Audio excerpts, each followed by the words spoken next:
Let's take care of both the bearded dragons next. And we've got one bearded dragon here and one here. One's a lot bigger and a little more healthy than the other one. And I'm going to start by taking out his water bowl. I'm going to set it down here so I can grab his food bowl at the same time. There's no sense in making two trips to carry these two bowls.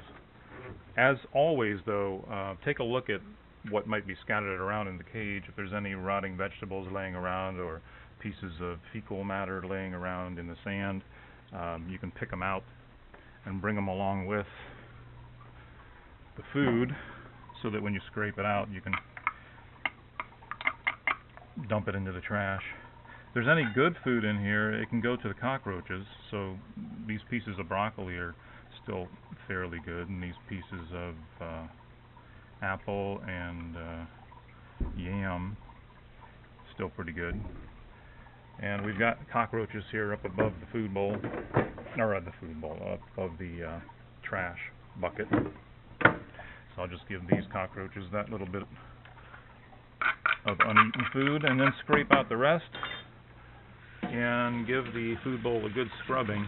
You'll notice that in this bowl there's a big crack in it, so it can't hold water. It used to be a water dish, but we're using it as a food bowl now because of that big crack. Just a little piece of paper towel to give it a wipe after you've scrubbed it out. And then you can do the water bowl, dump it out, scrub it out. I generally scrub all the bowls no matter how messy they are. Even if they don't look messy at all, I go ahead and scrub them out, because you can feel the slimy stuff that's down on the bottom of them. That would be cyanobacteria growing in the bowl. Cyanobacteria takes hold pretty quick. And then I'm just going to go ahead and deliver his water bowl. And you can either fill the water bowl and put it back in the cage, or you can use a measuring cup. You can put the bowl in his cage and then use a measuring cup just to dump the water into his bowl while it's in the cage. It's up to you. And then get him a little bit of food from the bottom of the solid bucket. The bottom, because you want to get him some of this chunky stuff that tends to go to the bottom of the bucket. The leafy stuff tends to stay on top. It's okay, you can give him leafy stuff. And then the other thing you want to do is maybe check to see that the pieces of food that are in here aren't too big for him to fit into his mouth. That goes for all the animals. You want to make sure you're giving them bite-sized pieces. And we can go ahead and throw on some fruit here that he might enjoy. Cantaloupe, strawberry, banana. We don't always have these things available. This is just what I happened to pick up from Kent Natural Foods this morning, because they donate food to us, which is nice. Food they can't sell. Food that nobody would want to eat. And then he also gets some Biljack dog food. And the form that he gets it is in little elongated pieces. So you want to form little elongated pieces about that size. And I usually give him 2 with each feeding. So every Monday, Wednesday, Friday, this is what he gets. And he may eat it all, he may eat very little, but that's what he gets. You can deliver it back to his cage. Notice that this bowl is designed to fit into the corner, so I usually put it into the corner. He may eat right away, or he may not, because he's kind of gets shook up when you open his cage. Another way that he gets fed is to take him out. If we've got live food for him, and he will eat superworms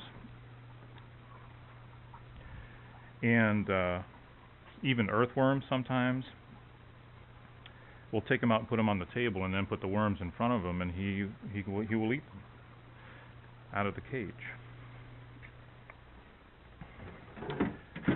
But we don't have any superworms. We're out of superworms today, so we're not going to do that. But then we can do exactly the same thing for the other bearded dragon, and he tends to spread his food around in his cage a little bit more. He's got a bad eye. He can't see very well, so he tends to miss the food when he goes to bite it out of the bowl. Plus the bowl's really got low edges around it, so it's really easy for them to knock the food out. Go ahead and clean the food out of the bowl, as always. Give it a good scrubbing. Same with the water. Get that slimy stuff out of the bottom. And wipe off anything that's out on the outside too. Fill it back up. You don't have to fill it all the way to the top, because this gets done every Monday, Wednesday, and Friday. It's not going to evaporate away or anything. Plus, the bearded dragons are from an arid environment, and they don't necessarily even need to have water in their cage. Just a general rule for us to supply water to all the animals, just in case they need it, just in case they want it, just in case even they just want to cool down. So give them a little bit of food from the bottom of the food bowl, just like the other one. Maybe a couple pieces of fruit, cut to bite-sized pieces.